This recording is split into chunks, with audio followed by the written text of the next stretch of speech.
It was a rainy Tuesday when the Healer family decided to visit the Brisbane Museum of Natural History.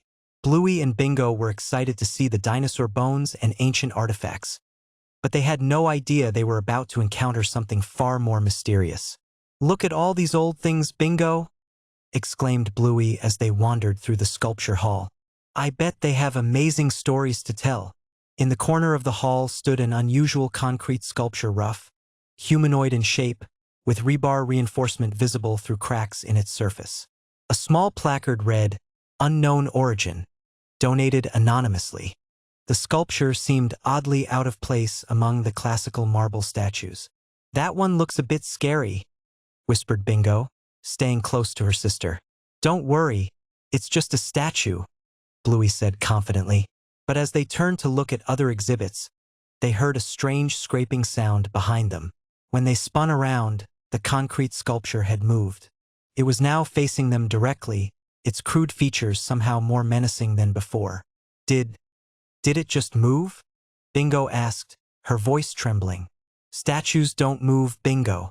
We must have remembered it wrong," Bluey replied, though she felt a chill run down her spine. They decided to play a game to calm their nerves. "Let's play Museum Explorers," suggested Bluey. "We'll discover the secrets of this place." But every time they looked away from the concrete figure, they heard that scraping sound again. Each time they turned back, it had moved closer. The museum seemed to grow quieter, other visitors mysteriously absent from their section.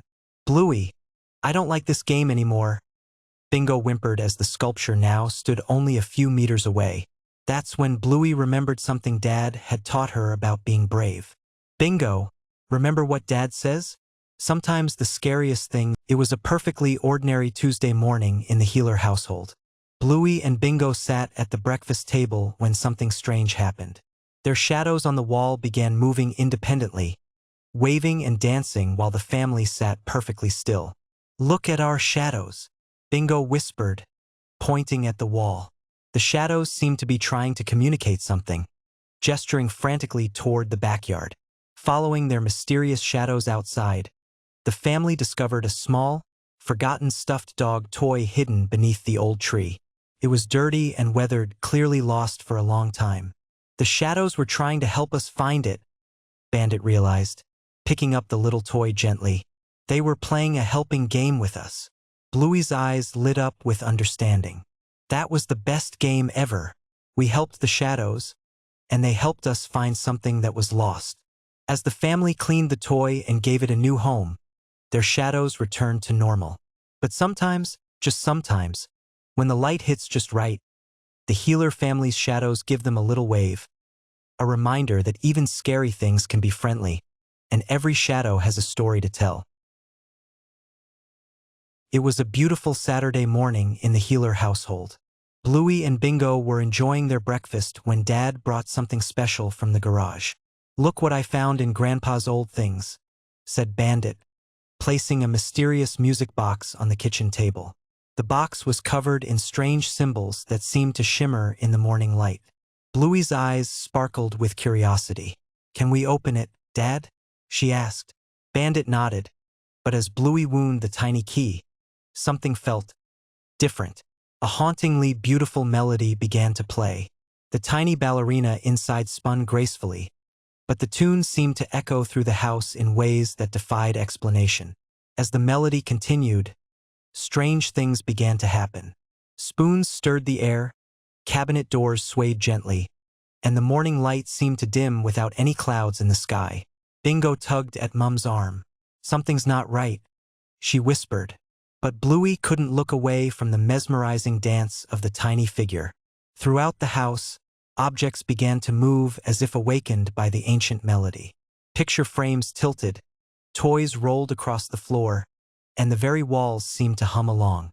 The family gathered in the living room, staying close together. "Maybe we should close it," suggested Chilli, but the music box seemed to have a mind of its own. The melody grew more complex, more beautiful, and more mysterious. Musical notes seemed to dance in the air, creating patterns that told a story of long ago. Suddenly, Bluey understood. "It's not scary," she announced. "It's lonely." The music box has been waiting so long to share its song with a family who would listen. The healer family sat together and truly listened to the melody. As they did, the mysterious effects became gentle and welcoming, like the house itself was dancing with joy. The music box had been crafted long ago by someone who poured their love into every note, every carving. It had been waiting for a family who would appreciate its magic. As understanding filled their hearts, the house settled into peaceful harmony. The music box had found its purpose again, bringing a family together through the power of music. Bluey gently closed the music box, but kept it on the kitchen table. Some magic isn't meant to be hidden away, she said wisely. It's meant to be shared. From that day forward, the mysterious music box became part of their family traditions. Every Saturday morning, they would wind it up and dance to its magical melody. Even Bingo, who had been frightened at first, learned to love